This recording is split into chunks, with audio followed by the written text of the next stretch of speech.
Organic study centre में आपका फिर से एक बार स्वागत है।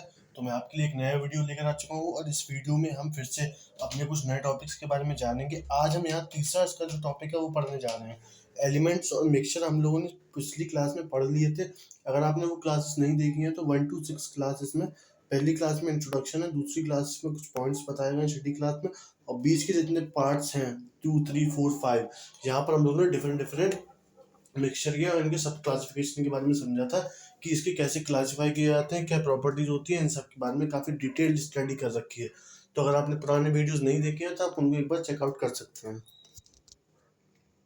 आइए यहाँ पे देखते हैं कंपाउंड्स बेसिकली क्या होते हैं। मैं आपको एक जनरल आइडिया देता हूँ आगे बढ़ने से पहले, क्योंकि आगे में तो आपको बताऊंगा ही बेसिकली क्या होते हैं क्या नहीं होते हैं, लेकिन यहाँ मैं अगर आपको एक जनरल आइडिया दूँ कि बेसिकली ये होता क्या है, तो कंपाउंड जब भी एक या एक से ज़्यादा डिफरेंट टाइप के एलिमेंट्स को मिला के जब हम एक सेम प्रपोर्शन में उसको हम एक नया केमिकल बॉन्ड के द्वारा, जैसे ब्रेक करना थोड़ा मुश्किल होता है, तब हम एक जो चीज़ बनाते हैं उसको हम कंपाउंड कहते हैं।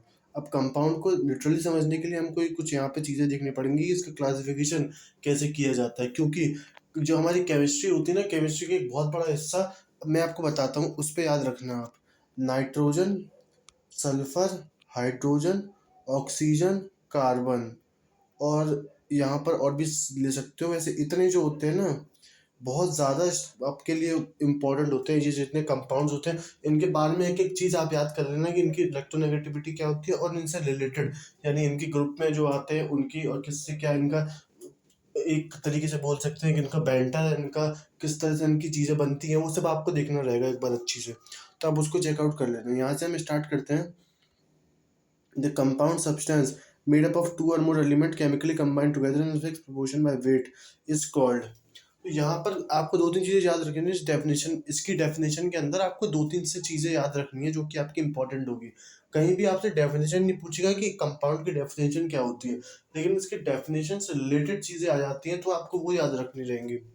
देखिए, कंपाउंड एक सब्सटेंस होता है जो दो या दो से ज़्यादा एलिमेंट से केमिकली कंबाइंड होकर बनता है एक फिक्स प्रपोर्शन बाय वेट में। तो आप ऐसे इसको याद कर सकते हैं। कंपाउंड्स को हमने कैसे डिवाइड किया है, ऑर्गेनिक और यहाँ पर इनऑर्गेनिक में। ऑर्गेनिक में हमने क्या किया है, यहाँ पर ऑर्गेनिक में हम लोगों ने उन दो कंपाउंड्स को रखा है जहाँ पर हम लोगों ने इसको सब क्लासिफाई किया है, क्लोज चेन और साइक्लिक में, या ओपन चेन में। ओपन चेन में हम सिंपल जो अपने इथेन, प्रोपेन, ब्यूटेनॉल, इथेनॉल, ये सब पढ़ते हुए जो आ रहे थे हम, फॉर्मल्डिहाइड, एसिटल्डिहाइड, कीटोन, एल्डोज, ये सब जो पढ़ते हुए आ रहे थे, ये सब एलिफेटिक या ओपन चेन में आते हैं। इसके बाद हम एक पढ़ते हैं क्लोज चेन। अब क्लोज चेन में क्या होते हैं, बेसिकली साइक्लोहेक्सेन, साइक्लोपेंटेन और हमारा सल्फर, कभी कभी आप देखे होंगे ऐसा हमको देखने को मिलता है, ऑक्सीजन ऑक्सीजन ऐसे करके कंपाउंड कंबाइन करते हैं। तो ये सारी चीज़ें होती हैं ना, यहाँ पर हमको ऐसे करके देखने को मिलती हैं। तो ये हमारी कुछ बेसिक्स ही हमने आपको इन्फॉर्मेशन दे दी। तो हम लोग जब भी बात करते हैं ऑर्गेनिक कंपाउंड्स को क्लासीफाई करने की, या तो हम क्लासीफाई ऐसे कर देते हैं कि इनऑर्गेनिक होते हैं, ऑर्गेनिक होते हैं, या तो हम एलिफेटिक और एरोमेटिक में हम क्लासीफाई करते हैं। लेकिन ऐसा दरअसल में नहीं होता है। आप देखिए, यहाँ तक हमें एरोमेटिक देखने को नहीं मिले। तो यही चीज़ कुछ होती है जो आपको याद करके समझने वाली होती है। इसीलिए आप यहाँ क्लास में आए हैं, तो आप एक बार अच्छे से बैठ के देखिएगा कि आपको क्या आता है और क्या नहीं आता है। इसके बाद मैंने इनऑर्गेनिक में क्या बताया आपको, इनऑर्गेनिक क्या होते हैं, सब्सटेंस जो होते हैं जो कि मेटल, कार्बन। इनऑर्गेनिक वो बोल लीजिए आप जो कि कार्बन से मिलकर नहीं बन रहा है, यहाँ पर जिसका कार्बन का यूज नहीं आ रहा है। यहाँ पर देखो, कार्बन के ही बेसिक कंपाउंड बन रहे हैं, यहाँ पर भी कार्बन के कंपाउंड्स बन रहे हैं। तो कार्बन के जितने कंपाउंड्स होते हैं उन सबको ऑर्गेनिक केमिस्ट्री में ले सकते हैं, ऐसा बोल सकते हैं हम। और जितने भी, देखो कार्बन जो होता है बहुत ज़्यादा अबंडेंट, मोस्ट अबंडेंट एलिमेंट है हमारे अर्थ का। और उसी के साथ में ऐसे करके मानूं आपका, इसकी रिलेटेड यानी इसके एलोट्रॉप, ठीक है, इसके बनने वाले कंपाउंड, चाहे वो hydrogen, oxygen, sulphur, chlorine, argon, जिससे ही बन रहा हो, उससे फलाना ढिमका, हमारा उसके रिलेटेड जितनी भी चीज़ें आती हैं वो हमारी सब ऑर्गेनिक केमिस्ट्री के अंदर काउंट होती हैं। इसके बाद इनऑर्गेनिक में बाकी सब कंपाउंड जो हम बेसिक अपनी डे टू डे लाइफ में देखते हैं, सुनते हैं उनके बारे में। उसके बाद यहाँ पर इन लोगों ने क्या बोला है, क्लोज चेन साइक्लिक कंपाउंड को कैसे क्लासिफाई किया गया है आगे, एक बार वो समझना काफ़ी इंपॉर्टेंट हो जाता है हमारे लिए। पहले तो इन लोगों ने होमोसाइक्लिक और हेट्रोसाइक्लिक में इसको क्लासिफाई किया। होमो और हेट्रो का अंतर मैंने आपको होमोजीनियस और हेट्रोजीनियस में बताया था। होमोजीनियस बेसिकली क्या होता है, कांस्टेंट बोल सकते हैं हम इसे, मतलब पूरा कांस्टेंट है। कहीं पर हमको बैरियर देखने के लिए मिल रहा है, सब कांस्टेंट है, जैसे दूध में पानी पूरा कांस्टेंट है, उसी को तुम यहाँ लगाने की कोशिश करो। और हेटेरोलिटिक में भी यहाँ लगाने की कोशिश करो। यहाँ पर तुम क्या देख सकते हो कि तुम्हें डिफरेंट डिफरेंट एक क्लासिफिकेशन और डिफरेंट डिफरेंट स्ट्रक्चर्स वगैरह देखने को मिल रहा है, लेकिन यहाँ पर तुमको एक यूनिफॉर्मिटी देखने को मिल रही है। या तो साइक्लिक है, अगर 3 है तो हमें ट्राइंगुलर में देखने को मिला, 4 है तो हमें एक स्क्वायर के शेप में देखने को मिला, तो हमको यूनिफॉर्मिटी मिल रही है। तो इस वजह से यहाँ पर होमोजीनियस और हेटेरोजीनियस में ऐसे क्लासिफाई कर दिया गया है ऐसे। अब इसके बाद यहाँ पर आगे इसको होमोजीनियस को और आगे ज़्यादा क्लासिफाई कर दिया गया, यानी होमोजीनियस यानी कि हेटेरोजीनियस में मैंने सब काउंट कर लिया जो कि डिफरेंट डिफरेंट टाइप के थे। लेकिन अब होमोजीनियस में भी तो कुछ सब क्लासिफिकेशन होगा। होमोजीनियस मैंने आपसे ये कहा जो सेम टाइप के दिखने वाले होते हैं उनको हम होमोजीनियस बोलते हैं, लेकिन होमोजीनियस में और भी तो टाइप्स होंगे, तो उसी को हम एलिसाइक्लिक और एरोमेटिक बोलते हैं। एलिसाइक्लिक बेसिकली वो बोलते हैं आप कि क्लोज चेन के अंदर, क्योंकि क्लोज चेन के सब ऑर्डिनेट है ये हमारे, तो क्लोज चेन में आने वाले वो कार्बन जो represent close chain and have property similar to aliphatic hydrocarbon, तो वो यहाँ पर निकल के आते हैं एलिसाइक्लिक में। और एरोमेटिक में बेसिकली क्लोज चेन होते हैं, 6 से होते हैं, 6 कंपाउंड, 6 कार्बन होते हैं, और ऐसे करके यहाँ पे बुलाया जाता है। यहाँ पर बहुत सारे बेंजीन जो होता है ना, इसको हम बेंजीन कहते हैं बेसिकली, ये होता है, इसको बेंजीन बोलते हैं, यही हमारा एरोमेटिक की बेस होती है। इससे आपके इतने ज़्यादा कंपाउंड बनते हैं, इतने ज़्यादा कि हमारा जो कार्बन की ऑर्गेनिक केमिस्ट्री का पार्ट जो है हमारा कंपाउंड्स का, उसमें भी हमारा इतना भयंकर ज़्यादा हम पढ़ लेते हैं इसके बारे में कि बेंजीन को ही हम अलग लेके डिस्कस कर सकते हैं, उसके चैप्टर चैप्टर भर सकते हैं। तो बहुत ज़्यादा आपके लिए इंपॉर्टेंट हो जाती हैं ये सब चीज़ें। एक यहाँ पर टॉलिन है, इसका फॉर्मेशन वगैरह होता है, वो सब आपको पता होना चाहिए। इसका फॉर्मेशन कैसे करेंगे आप, मैं आपको एक थोड़ा, आप बेसिक्स चीज़ लेके चलिए। ये है मेरे पास, इसको मैंने ऊपर बस CH3 जोड़ा, CH3 जोड़ा तो मैंने H हटाया यहाँ से, ठीक है, तो मेरा CH3 आया। तो अगर मैं क्या करूँ, H हटाने के लिए मैं Cl से कंबाइन करवा दूँ तो HCl बन जाएगा, और यहाँ पर मुझे CH3Cl लगा दूँ तो ये वाला H इससे कंबाइन कर जाएगा H से, ये वाला Cl इस H से कंबाइन कर जाएगा, और CH3 यहाँ पर आ जाएगा। तो ऐसे करके यहाँ बनाते हैं हम। कुछ हम बेसिक अपना दिमाग भी लगा सकते हैं और कुछ हमें याद भी करनी पड़ेंगी चीज़ें।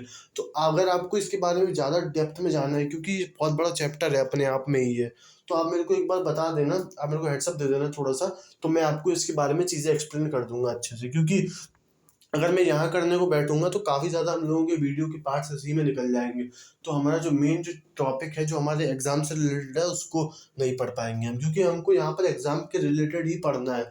हमको यहाँ पर एग्जाम क्वालिफाई ही करके जाना है, क्योंकि हम उसी के लिए आए हैं। अगर मैं जो PhD करनी होती तो फिर मैं यहाँ नहीं आ रहा होता, मैं फिर अपना अलग देख रहा होता। समझ रहे हैं आप मैं क्या कह रहा हूँ, कि हम लोगों को अच्छे से अपनी प्रिपरेशन करनी है, तो उसके अकॉर्डिंग ही हमको अपनी स्टडी और बाकी सब चीज़ों पर ध्यान देना पड़ेगा। अब यहाँ पे और देख लेते हैं, यहाँ पर ऑर्गेनिक कंपाउंड का यहाँ पर आगे बताया गया है हमको कि ये क्या होते हैं क्या नहीं होते हैं। हाइड्रोकार्बन यहाँ पर बताए गए, सैचुरेटेड, अनसैचुरेटेड, ऑलाइन, बहुत ज़्यादा ही आसान होते हैं, आपको कोई डरने की ज़रूरत नहीं है इसके बारे में। अगर छोड़ भी देंगे तो आप चलेगा ये चीज़। मैं आपको अलग वीडियो पार्ट्स बता देना, मैं उसको मैं लेके आ जाऊँगा। मैं आपको हल्का सा इसको एक यहाँ बता देता हूँ, हेड्सअप दे देता हूँ कि होते क्या है यहाँ पर ये चीज़ें। तो जो हमारे सैचुरेटेड होते हैं वो सिंपल हमारे सिंगल बॉन्ड वाले होते हैं, जो पैराफिन बॉन्ड्स बोलते हैं, सिंगल बॉन्ड्स को पैराफिन बॉन्ड्स बोलते हैं या सिग्मा बॉन्ड बोलते हैं। जो हमारे यहाँ अनसैचुरेटेड होते हैं वो डबल बॉन्ड, ट्रिपल बॉन्ड्स में आते हैं, और यहाँ पर ओलिफाइंस होते हैं, सब क्लासिफिकेशन ऐसे करके यहाँ पर लिखते हैं। आप मेरे को बता देना, मैं आपको समझा दूंगा अलग। प्रॉपर्टीज ऑफ कंपाउंड, कंपाउंड की प्रॉपर्टीज क्या होती हैं। A compound can not be separated in its initial component by physical methods, हमको फिजिकल कंपोनेंट में हम इसको नहीं, फिजिकल मेथड से हम इसके ओरिजिनल कंपोनेंट में इसको वापस से नहीं ला सकते। मान लो मैंने C+O2 CO2 बनाया, अब मैं क्या CO2 से मैं C+O2 बचा सकता हूँ? नहीं। मैं, अगर आप अपनी केमिस्ट्री यूज़ नहीं करेंगे, मतलब आप फिजिकल मीन से ही करने की कोशिश करेंगे कि मैं इसे गर्म कर दूँ, प्रेशर बढ़ा दूँ, और इससे मैं या तो फिर इससे कुछ और चीज़ बना दूँ इसमें, तो वो सब चीज़ मैं जितना भी कर दूँ उससे कुछ फ़र्क नहीं पड़ने वाला है मेरा। तो ये चीज़ जो होती है वो यही होती है कि फिजिकल मेथड से हम अपने कंपाउंड की को रिवर्सिबल नहीं कर सकते। कोई भी अगर हमें कंपाउंड में अगर हमारा एक चीज़ बन चुकी है, प्रोडक्ट बन चुका है, तो हम उसको दोबारा नहीं जा सकते रिएक्टेंट की तरफ। तो ये चीज़ हमारी होती है।